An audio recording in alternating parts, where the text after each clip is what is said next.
Hideo Kojima's innovative and ambitious game, Death Stranding, came out on November 8th, 2019. And immediately, I know what you're thinking. Timbo, what in the heck? That's like a month from now, don't you know how to count? Admittedly, math was never my best subject. But I am releasing this video early on purpose, mainly because the PS5, as well as a slew of other games, love that word, slew, come out in November, and I want to make sure I have the time to cover all of it when it all comes. I didn't want to say time 2 times in that sentence. Now I'm stuck saying time all the time, and now I'm in a, okay, I'm gonna stop. I think we all can agree that Death Stranding, 11 months later, is just not a great title. When Death Stranding came out last year, I played the entire story start to finish in just under a week, which, considering how long the game is, was a lot of gaming for me. That's not necessarily because I loved the game, but mainly because I wanted to get my ending explained video out relatively quickly because YouTube reasons. Plus, Jedi Fallen Order was coming out a week later, and I wanted to play and cover that as well. Those are some busy times. Because I chose to cover Death Stranding on my channel, I rushed through the game and have actually never touched it since. In my other Death Stranding video, I pretty much had nothing bad to say about the game, so I'm pretty interested to hop back in and see if and how my opinion changed. Before we get into my second impressions on the game, I think we should take some time to first go over the game's initial reception according to fans and the media. At its release, Death Stranding reviews were certainly a mixed bag. I'd say it was one of the more polarizing games I've seen in some time, that is until The Last of Us 2 got into the hands of the public. I still have nightmares. Some people absolutely loved this game, others thought it was so bad it shouldn't even be called a game, and what seemed like a larger majority of people at the time just thought it was okay, giving it scores in the 6 to 7 range. Like most creative things, people loved and hated the game for the same reasons. Some people loved the game because of the gameplay, others hated it because of the gameplay. It became quickly apparent that players' enjoyment from this game would really be up to personal preference and opinion. Now, I get that's normally the case with all things, but this was especially true when it came to Death Stranding, because Death Stranding is by no means your average video game. In a world filled with fast-paced, highly responsive, instant gratification video games, Death Stranding's gameplay largely forces you to take your time, relying on strategy, organization, puzzle solving, as well as light combat, stealth, and suspense. And parenting, can't forget the parenting. Death Stranding has an inventory system embedded into its core mechanic, forcing the player to choose wisely over what items they want to take with them on the next mission and those they wish to leave behind. This decision impacts the route the player will choose to take, and thus leads to varying gameplay scenarios. Like I said, there are some light crafting systems done in typical Kojima fashion, that fashion being weird AF, as well as some gunplay and admittedly tense stealth sections. Death Stranding also has an online component, as players can put down ropes and ladders, build bridges and roads, and leave vehicles behind so that others can use them. These other players are actually never seen, but their actions do have an impact on your world and your experience.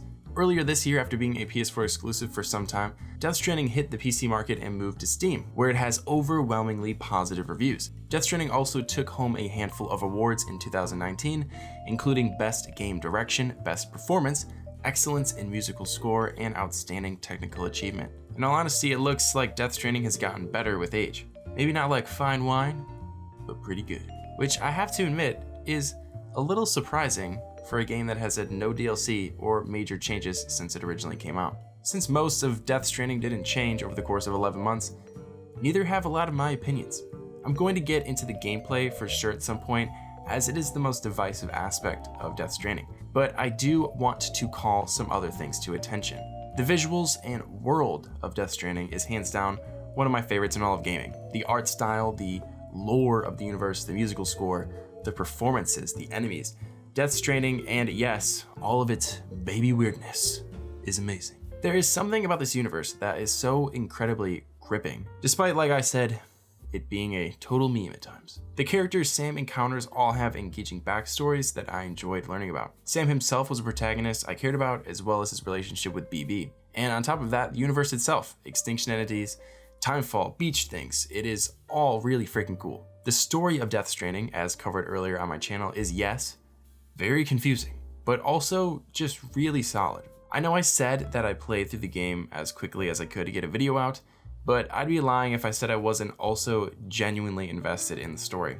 Some people complain about there being literally full-length movie long cutscenes at the beginning and ending of this game, which is not an exaggeration. Some of these cutscenes are like 1 to 2 hours long. But you have to remember there's also like 50 hours worth of gameplay in between, not including side quests and other optional objectives. Plus, you can pee in this game. That pretty much makes a $60 purchase worth it. For me. While I personally think that Death Stranding is a very good game, I also understand why some people don't like it. Objectively, this game shouldn't be scored anything below like a 5. The sound design, animations, environmental art, voice acting, and graphics are all incredible. You didn't see it as much with this game as you did with something like The Last of Us 2, where people would give the game a 0 or 1 because Neil Druckmann is some trash or something. I don't really like The Last of Us Part 2 as much as the next guy, but if you're gonna rate the game that low, then you're basically saying the work that all of the artists, animators, and programmers did isn't worth anything, which I don't personally think is fair. The biggest criticism you saw people give Death Stranding is that it's a walking simulator. And you know what? Those people are totally right. A majority of Death Stranding's gameplay consists of walking from place to place, delivering packages like you're working for FedEx or something. I'm assuming people who work at FedEx didn't enjoy this game. Now, there is more than just walking in Death Stranding.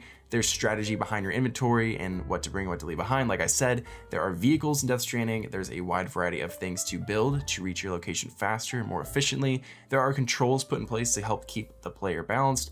There are stealth mechanics, as well as some melee and third-person shooter mechanics. There are even poop mechanics. As mentioned before, can't forget the poop. The problem isn't that Death Stranding is lacking variations in its gameplay. It's that some people find the kind of gameplay Death Stranding offers as boring.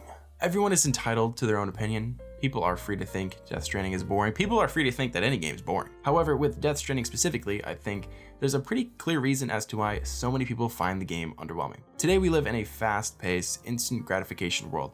We play fast-paced games that offer instant gratification rewards. Games like this are great, and as I get older, I find it much easier to hop into a quick Destiny strike than I would want to invest into a 50-hour-long story game. But that doesn't necessarily mean that either game is bad. The opinion that I have, and one that I think a lot of people who enjoy playing Death Stranding share, is that the game is strangely relaxing in a way. You can sit back, relax, and enjoy the view. You can appreciate all the work the artists put into the world rather than trying to steamroll right by it. I found myself caring more about Sam and BB because I was spending so much time with them.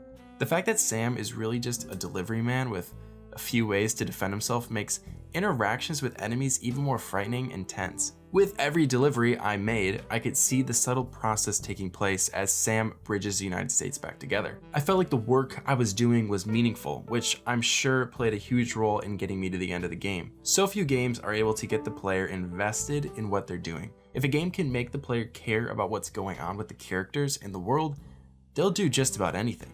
And inversely, if you get that wrong, it doesn't matter how good your gameplay is, players will eventually struggle to keep playing because they'll lose the point. Immersing the player in the world, getting them to care, and becoming invested in the plot and characters is something Death Stranding does better than many other games. Now, I will say this. I have said in the past that just because something is innovative doesn't mean it's good. I've used this to describe my feelings on The Last of Us 2, saying that just because making two protagonists subverts our expectations doesn't mean it's the best choice.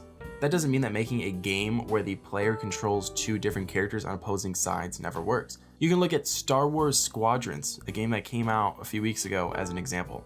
That design choice works in Squadrons because it fits the overall narrative, and the same can be said about Death Stranding. All of the walking fits the world Death Stranding is trying to create. It adds world building and awe when it needs to, it adds suspense where it needs to. The gameplay choices serve the plot and characters to create a more immersive and enriching experience.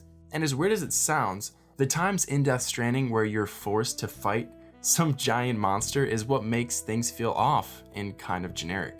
The slower or tense encounters in Death Stranding, as well as the moments where you work alongside others to achieve a particular goal, are when the game feels like it's at its best. With all that said though, if you were someone who went into this game wanting a typical fast-paced gaming experience that we've all become so accustomed to, I can see why you didn't enjoy it all that much. Another game that comes to mind is The Witcher 3. Death Stranding and The Witcher are very different, but in terms of games that really take their time to immerse you, I see them as very alike. The Witcher 3 is a huge game filled with so much crap to do.